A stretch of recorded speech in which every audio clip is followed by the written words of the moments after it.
as we are getting set up here, I will go ahead and introduce our next speaker. Melina JAMPOLIS, MD, is a celebrity internist and board-certified MD nutrition specialist. Dr. JAMPOLIS specializes exclusively in nutrition for weight loss, disease prevention, and treatment. And if you look at her bio, she's got just a tremendous amount of experience working in television and radio, and she is truly just a celebrity. So it is quite our honor to have Dr. JAMPOLIS here. All right. Thank you so much for having me. How many of you were here last year when I spoke? Oh, wow, a lot. Okay, I'm so glad I changed up my lecture a little bit.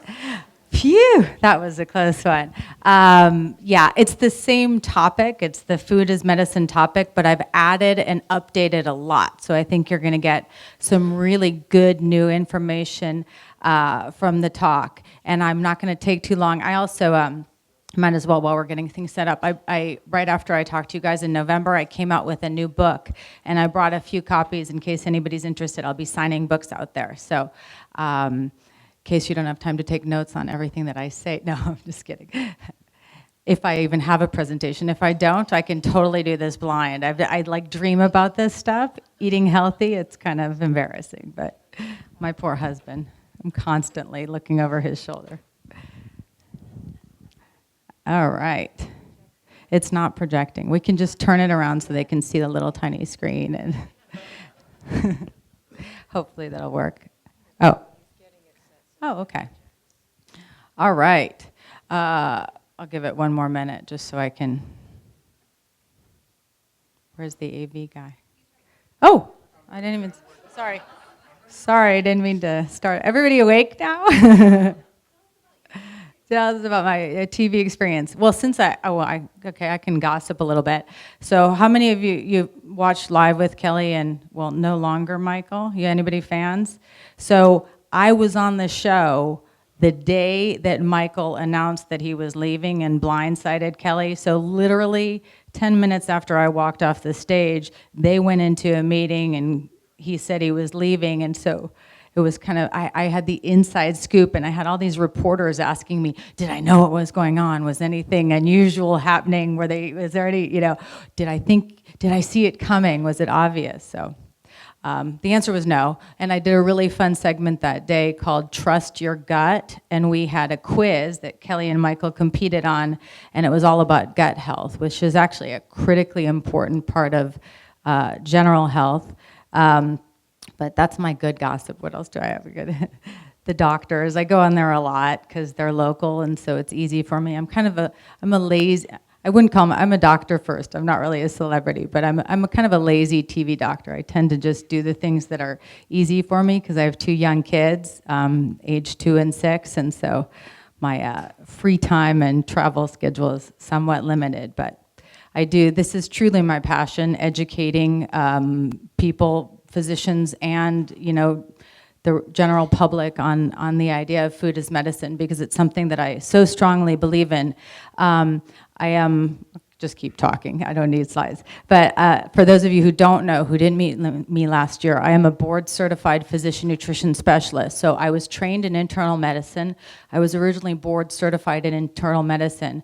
And after practicing for 6 whole months, after how many years of school, I don't even know, and spending all my days putting people on medication for diseases that I truly felt nutrition could play an important role. And there wasn't a lot of training there wasn't a lot of training for doctors. There still isn't. I'm doing a major initiative to try to get nutrition training into medical school because I believe so much in the power of prevention. But so I left and started trying to teach myself nutrition. And 15 years later, I'm still learning every day, but it is truly a passion of mine. I was president of the National Board of Physician Nutrition Specialists for 2 years. My term just ended, thank God, because that was a lot of work. But so let's move in. So what is a healthy diet and why does it matter? It sounds like a silly question, but people, in my opinion, even physicians, maybe especially physicians, because I think with us being on the front lines of healthcare, it's our responsibility to convey the correct message about the role of nutrition to patients, and I don't think that's getting conveyed. But I can tell you from my clinical experience, because I still see patients most days of the week for a lot of diseases associated with nutrition. I'm not saying that it's exclusive, but that certainly have nutrition playing a role. There's almost no disease in which nutrition doesn't in some way. So it absolutely does matter. And you may be confused about what healthy is because the media does a really great job of having headlines and sound bites and all these things that seem really exciting. We don't agree. We, red meat, but that's really not how it is. And I thought the previous presentation was very interesting and appropriate in the idea, I talk about this all the time with diseases associated with nutrition, is that genetics truly does load the gun in most cases. There is a genetic component. It's something we call the two-hit hypothesis. So if you have a genetic predisposition, but then something needs to pull the trigger. As the previous physician discussed, in the case of these neuropathies, it may be some sort of infectious trigger. It may be a nutrition trigger. There's a lot of emerging data on vitamin D that was actually very interesting that he brought that up. I'm not going to talk about it today, but maybe I'll do it some other time, maybe next year.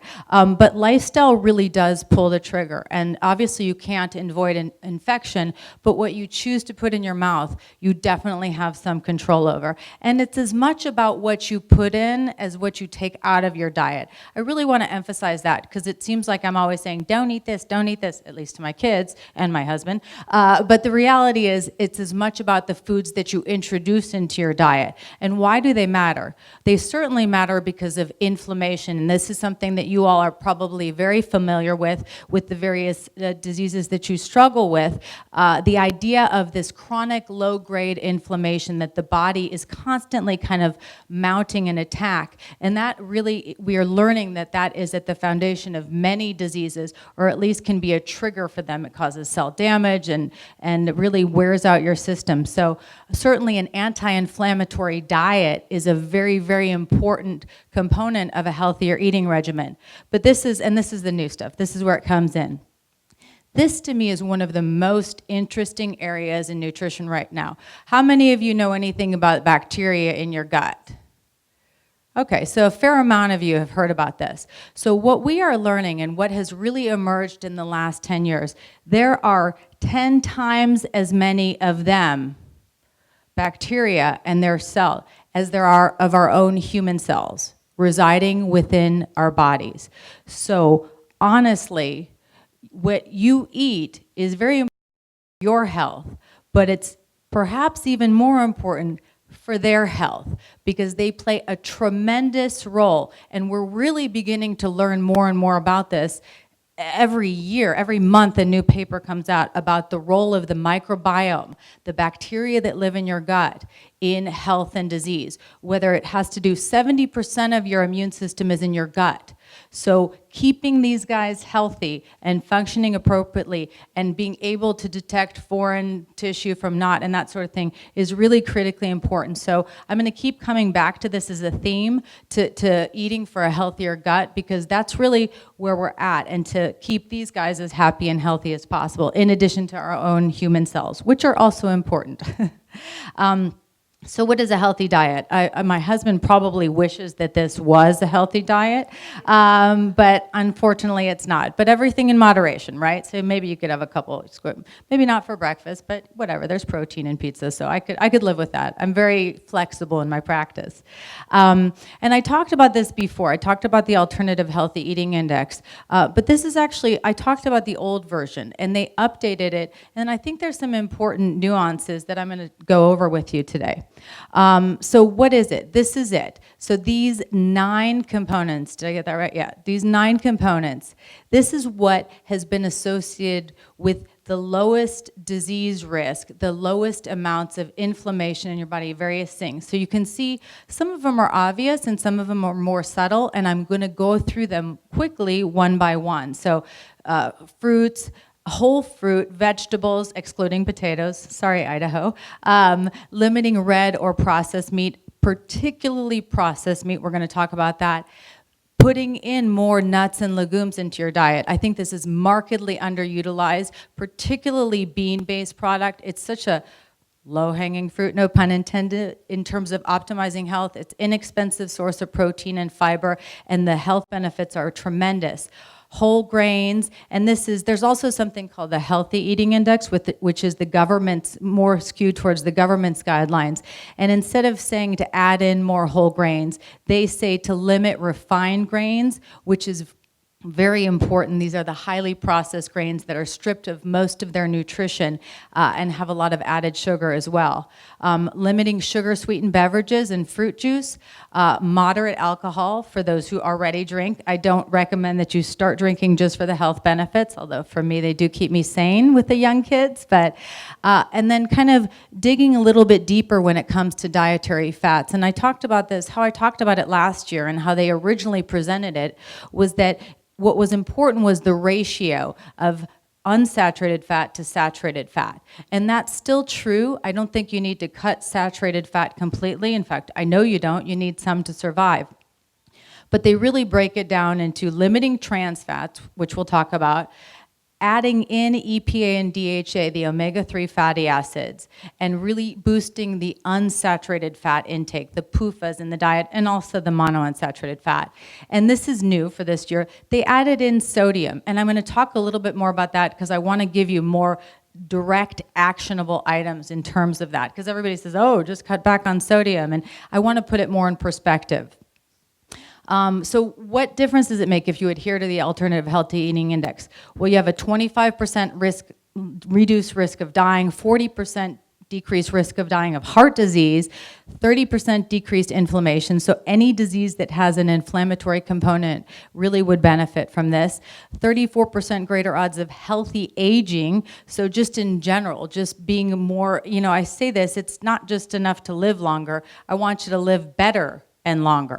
Really? Why would you want to live longer just to be debilitated and not really vibrant? I think that's an important part that maybe doctors miss the boat on a little bit sometimes is living better, which is truly one of my goals. Issues with mood and also, very, very significant decreased risk of diabetes and reversal of metabolic syndrome, which is really when you tend to carry your fat more around the middle and has been associated with a lot of different diseases, including dementia and heart disease. And diabetes, of course. So fruits and vegetables, we've all heard this before, and some of these slides are going to be the same, but the important thing really is color and variety. Why are they important? Because they're excellent natural sources of antioxidants. I say the word natural because that's very important because emerging research has shown that when you take, in some cases, supplemental antioxidants, vitamin C, vitamin E in particular, even beta-carotene in smokers, selenium, a lot of these antioxidant supplements in higher doses may actually lead to increased risk of different diseases. So we really prefer that you get these antioxidants as much as possible from food. That's a really important, and they protect the body, obviously, from different various insults, which can lead to disease. They're also an important source of phytonutrients, and particularly the lower area, I don't know if I have a pointer here, yeah, these polyphenols. And you know what? Your gut loves these. The bacteria in your gut thrive on a polyphenol-rich diet. So having a diet rich in color, and even within the polyphenol category, is dark chocolate, green tea, red wine, resveratrol, in addition to a variety of colorful fruits and vegetables. And this is something that really the microbiome in your gut thrives on. And the other thing that fruits and vegetables are actually excellent sources, many of them, as you can see, of prebiotics. So prebiotics are actually the probiotics, the bacteria in your gut. It's their favorite food. So we need to feed them correctly too. And they really function best on prebiotics, which you can get naturally from fruits and vegetables. They also help with calorie density, which is critically important. My main specialty, in addition to nutrition, is weight management. 70% of the country is overweight or obese. obesity and overweight is linked with low-grade inflammation. So this is very important. When I say calorie density, it's the idea of calories per given serving. So the idea that, you know, this entire meal of these less calorie dense foods is the same as this little bacon double cheeseburger. Again, you can have this on occasion. I am not super strict about this, but in terms of really what's going to satisfy you and fuel your body, the lower one is going to be a lot more nutrient dense. And it's really interesting because we live in a nation of obesity, but a new condition that we've defined is obese, malnourished. And I would say that the majority of patients that I see in my practice, even though they carry excess weight, are actually malnourished. They're deficient in key vitamins, minerals, and nutrients that actually would help them thrive, help them fight disease, keep them vibrant and healthy and happy. So it's very important, this idea of nutrient density, high nutrient density and low calorie density. That's really important. Limiting red and processed meat. Now, red meat in general, like is we call it fresh red meat. That is probably not as detrimental. In terms of diabetes, the research seems to be pretty damning for both red meat and processed meat, but in terms of cardiovascular disease, processed meat is really the villain. So unfortunately, you're gonna have to take the bacon-wrapped hot dogs off your, menu for the 4th of July. Sorry about that, but there really is, they are associated with increased inflammation. Also, red meat is very high in a type of iron called heme iron, which is actually a pro-oxidant. So that's one of the theories as to why it actually may increase inflammation in various different diseases. But the Alternative Healthy Eating Index recommends limiting red and processed meat. Not cutting them completely, although with processed meat, I would cut back as much as possible, but you can have a lean steak once or twice a week, and still, as long as all the other components of a healthful diet are in there, you will be healthy. Adding in nuts and legumes, so things like nuts and soy and beans on a regular basis is very important. They're both of them. I'm not going to go through this, but certainly nuts. There's a lot of tremendous research out there, and people ask me, "What do you have a favorite nut?" No, I don't have a favorite nut, but I can tell you there's good research on all sorts of nuts. There's almost no bad nut, and I think seeds also belong in this category. They're markedly underutilized. I'm a huge fan of chia seeds, lowering cholesterol, diabetes, even cancer. And then same thing with legumes, beans, pulses, they call them sometimes, are markedly underutilized, especially in this country, in our Western diet that the previous lecturer talked about. And there's tremendous health benefits to that category as well. Boosting your whole grain intake. So this is really, whole grains are not refined grains, the ones on the bottom, have really been processed to the point where it strips the outside. Now, sometimes companies trick you by adding those nutrients back in that they've stripped out, but it's never the same. I don't care how big the food company is, I hope none of them are watching this, but they will never be able to emulate the quality of what Mother Nature created. So having foods as close to their natural source and form is very, very important as far as obtaining all the nutrients and obtaining them in a way where your body can absorb them best, and also the way they contain nutrients that work together. So there's a lot of synergy, and we don't know all the answers. So you're best off eating them how they come naturally, or as close to it in its natural form. You can see the tremendous benefits of fiber across the board. They're also very good sources of polyphenols. Most people don't think of grains as being a good source of antioxidants and polyphenols, but they are, and they're also a good source of nutrients like magnesium, which help with muscle relaxation and can lower blood pressure and stress levels. And certainly the previous speaker talked about the downside of sugar. I think that message is getting out more, and it really is more, I think this is a common source of confusion. It's about added sugar. People ask me all the time about naturally occurring sugar versus added sugar. And luckily, the FDA just approved guidelines to change labeling so that you as the consumer isn't gonna have a have to have a PhD in nutritional biochemistry to figure out how much added sugar is in a product. So I think moving forward, we're going to have a lot easier time figuring this out.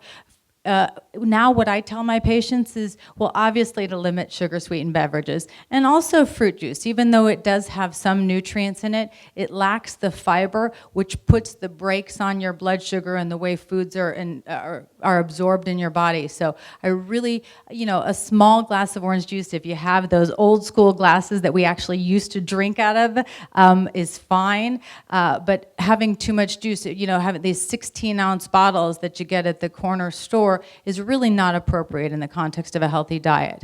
And then comparing labels, even things like sugar, it drives me crazy with the Yoplait when they show the thin woman running through the field, and you look at the label and it has almost as much sugar as a Snickers bar. You really need to start comparing labels and choosing lower sugar options. You don't need to be crazy. I have patients who are crazy, and it makes me sad because then they're crazy with their kids and they're like, I never let my child have any sugar. And I'm thinking, oh my God, I'm going to see this kid in my office in 15 years because they're going to have an eating disorder because they're going to binge on sugar because they were restricted their entire lives. So everything in moderation. I'll keep coming to that one too. By the way, speaking of sugar, the bacteria in your gut hate sugar. The healthy ones. The bad ones love sugar, and research has clearly shown that with higher sugar diets, the ratio of good to bad bacteria totally changes and the bad guys win. It's really like a thriller movie or something where the bad guys are thriving on sugar. All this is happening in your gut right now for those of you who ate dessert. So, no, I'm just kidding. Just kidding. Moderate alcohol again, and it doesn't have to be wine, although that's my personal preference, but there definitely are some health benefits to that as well, but don't start drinking if you don't, doctor's orders. Even with fatty liver disease, interestingly, I had a patient who came in and he had evidence based on his blood test of fatty liver disease, non-alcoholic fatty liver disease, which now has surpassed alcohol as the leading cause of cirrhosis in this country, and it is associated with being overweight or obese, particularly having excess belly fat. Anyways, the patient came into my office. He said, Doc, I got to tell you, I'm willing to do whatever you say as far as the food goes, but I'm not giving up my alcohol. I'm in a very high stress job and I can't survive. So even the good news is I said, well, you don't have to, you're all good. So we were best friends from then on out, and now we're drinking buddies. No, I'm just kidding. But even within the context of something like fatty liver disease, which is the leading cause of cirrhosis, as long as your diet is healthy, moderate alcohol can be completely safe and in some cases very beneficial. Trans fats, I talked about these before. These are the ones that we created to extend the shelf life of a Twinkie so that it survives 300 years without changing at all in its consistency or taste. Good news, right? Yes, it is, except for your bodies, because it triples inflammation, increases bad cholesterol, decreases good cholesterol, everything bad. So this is being phased out of our food system, but unfortunately, those damn Girl Scout cookies still have trans fats in their cookies, and it breaks my heart because I really want to support those little girls when they're outside of the grocery store with their little faces and they're so entrepreneurial, but they have trans fats, so I can't. Hopefully that'll change. So look, you still need to be a little careful with labels, looking for the word partially hydrogenated. And then basically the bottom line, I think this is still the same. You want more of the good guys than the bad guys when it comes to fat. So you don't have to be crazy. You don't have to restrict red meat all the time or all saturated fat and never eat cheese again because life's too short and cheese goes really well with wine, right? But it's really more about including these healthy fats, the mono and polyunsaturated fats. The monounsaturated fats being more common in the Mediterranean diet with olive oil, but the polyunsaturated fats also with nuts and seeds being a very important part. So have more of those than the bad guys and you'll be all set. And in particular, omega-3 fatty acids, EPA and DHA, these are the two that are derived from fish sources. So in a perfect world, you'd all eat fish twice a week, and then we'd be all set. Sometimes with people with more inflammation, I recommend higher doses, and I do put people on supplements. But fish being rich in these anti-inflammatory omega-3s is very important and is part of the Alternative Healthy Eating Index. And last but not least, I think it is really important to reduce sodium. I do. I'm not going to lie. There is some association with hypertension, high blood pressure, which is a very strong contributor to heart disease. But more importantly, and I've been saying this for 10 years, and there was just a huge study in the Journal of the American Medical Association which substantiated everything that I said, so that was very, very exciting for me. It's as much about increasing potassium in your diet as it is about decreasing sodium. So first of all, where do we get sodium? 70% of the sodium in our diets is not from the salt shaker, it's from processed foods and fast food. So should you limit those? Absolutely. Do you have to not salt everything and have everything really bland tasting? Absolutely not. Well, first of all, you can add spices, which are great sources of polyphenols, by the way. But it really is more about increasing potassium, and the research showed that the ratio of potassium to sodium may be more clinically relevant than the absolute intake of sodium on its own. Where do you get potassium? Fresh fruits and vegetables. Thank you very much. So that's it. That's all I got to say. No, so I think it is, this is all kind of nutrition science. Many experts, we may argue a little bit about the nuances, and there's a lot of, every time I write about paleo for CNN, I get hate mail and death threats, and that because I'm not a huge fan of paleo. But I think there's room for everything in a healthful diet, and some, quote-unquote experts like Suzanne Summers may disagree with me on some of the different components, but overall, it's not as complicated as we make it. And again, if you leave with nothing else, including more fresh fruits and vegetables, nuts, and legumes, plant-based protein, and you'll be 10 steps closer to being healthier. Like I said, I have 3 books. This is my most recent one. I'm really excited about it. I actually had to turn in the manuscript 1 month after my new baby was born, which was 2 years ago. So that was really fun. But it's a weight loss book. But it also talks a lot about healthy eating. And this is based on 15 years of experience seeing patients and also trying to make it livable. So thank you all very much. I don't know if we have time for questions. I talked super fast, but whatever you guys tell me.